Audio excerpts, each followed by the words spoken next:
ఇరాన్‌తో కలిసి Oman toll వసూలు చేయడం అంటే హార్మోన్ జలసంధిలో టోల్ వసూలు చేస్తుందన్నటువంటి ఆరోపణల నేపథ్యంలో అమెరికా దీన్ని తీవ్రంగా ఖండించింది. ముఖ్యంగా ఆర్థిక మంత్రి స్కాట్ బెసెంట్ అయితే దీని గురించి మాట్లాడుతున్నాడు.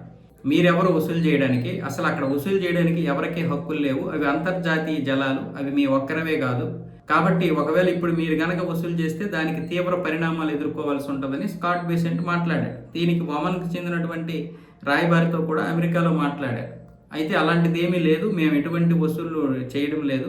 ఇరాన్‌తో కలిసి మేము ఏ టోల్ వసూలు చేయలేదు. అలాగే దానికి సంబంధించినటువంటి ఎలాంటి నౌకల్ని అడ్డుకోలేదు అన్న విధంగా ఒమన్‌కి చెందినటువంటి రాయబారి, అమెరికాలో ఉన్నటువంటి రాయబారి మాట్లాడినట్లుగా స్కాట్ బెసెంట్ అయితే చెప్తున్నాడు. కానీ వాస్తవం ఏంటంటే ఇక్కడ వీళ్ళు వసూలు చేస్తున్నారు. ఒమన్, ఇరాన్ కలిసి కొంతవరకు ఈ టోల్ వసూలు చేస్తున్నారు. ఎందుకు అంటే చాలా వరకు నౌకలు ఏం చేస్తున్నాయి, బయటికి రావడానికి చూస్తున్నాయి. వాళ్ళకి బయటకు వచ్చేయాలి. అవసరమైతే 10 కోట్లు 20 కోట్లు వాళ్ళకి ఇచ్చేమంటే ఇచ్చేస్తాం. ఆ నౌక వచ్చేస్తే ఇటు దేశంలో ఉన్నటువంటి కొన్ని సమస్యలు తీరిపోతాయి. అది భారత్కైనా, చైనాకైనా, జపాన్కైనా, ఏ దేశానికైనా సరే ఆ నౌక వచ్చేయాలి. ఇప్పుడు అమెరికా, ఒమన్, ఇరాన్ యుద్ధంలో ఏమైనా మాట్లాడుకొని ఏమైనా చేయని ఇప్పుడు ఈ టోల్కి వసూలు చేసేటటువంటి డబ్బులు మిగిల్చుకొని ఏ దేశం కూడా బాగుపడే పరిస్థితుల్లో లేవు. ఎందుకంటే మనం ఏదో అర్జెంట్ పనికి వెళ్తాము, అత్యవసరమైనటువంటి వస్తువు ఒక ట్రాఫిక్లో ఇరికిపోయింది, లేకపోతే ట్రాఫిక్ పోలీస్ ఆపేశాడు. ఏం చేస్తాం మనం అప్పటికప్పుడు? దానికి ఒక 2 రోజులు పోయిన తర్వాత రూపాయలు కట్టాల్సిన అవసరం లేదంటే మనం 2 రోజుల వరకు వెయిట్ చేయం కదా. ఇప్పుడు మీకు ఎంత కావాలో చెప్పండి సార్, మేము వెహికల్ అయితే తీసుకుని వెళ్ళిపోవాలి, మాకు అర్జెంట్ అంటాం. ఎవడో వచ్చి మనకు న్యాయం చేసినా సరే మనకు వద్దు, ఆ న్యాయం వద్దు, మాకు ఇప్పుడు వెహికల్ వెళ్ళిపోవాలి అంటాం కదా. అదే విధంగా ఇప్పుడు నౌకల పరిస్థితి ఉంది అక్కడ. ఇక్కడ దేశాలన్నీ కూడా ఆ నౌకల కోసం ఎదురు చూస్తున్నాయి.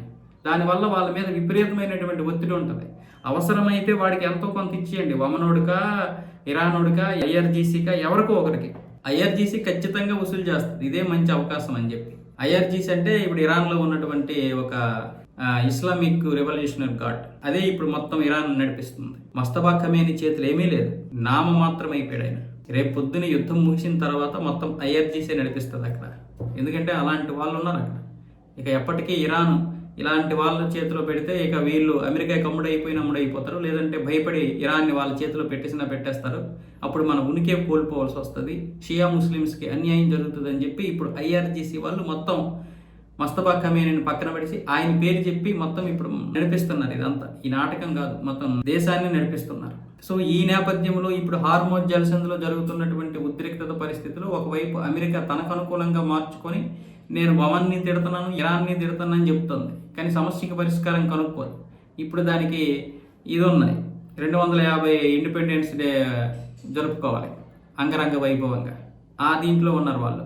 ఆ ట్రంప్కి ఎప్పుడు కూడా దాని గురించి ఇప్పుడు ప్రచారం చేసుకోవాలి, ఆ క్రెడిట్ అంతా కొట్టేయాలి. అందులో $250 సంబంధించినటువంటి నోటు మీద తన ఫోటో, అలాగే ఈ క్యాప్లకు సంబంధించి ఏదైనా వస్తువు మీద తన ఫోటో వేసుకొని అవి $10, $20, $30 అమ్మేసి డబ్బులు వసూలు చేస్తున్నారు ఇప్పుడు వాళ్ళు. ఈయన ఇండిపెండెన్స్ ప్రకారం వాళ్ళు అక్కడ ఈ విధంగా డబ్బులు వసూలు చేస్తే ఇక్కడ హార్మోన్ జలసంధిలోనేమో వచ్చేసి ఒమను, ఇరాను ఈ విధంగా టోల్ వసూలు చేసుకుంటున్నారు. ఎవరి టోల్ వాడిదే, ఎవరి డబ్బు వాడిదే, అందరూ డబ్బు చుట్టే తిరుగుతున్నారు. మళ్ళీ ఇక్కడ అమెరికా ఏమొచ్చేసి వార్నింగ్లు ఇస్తూ ఉంటుంది, పనికిరాని వార్నింగ్లు అవన్నీ.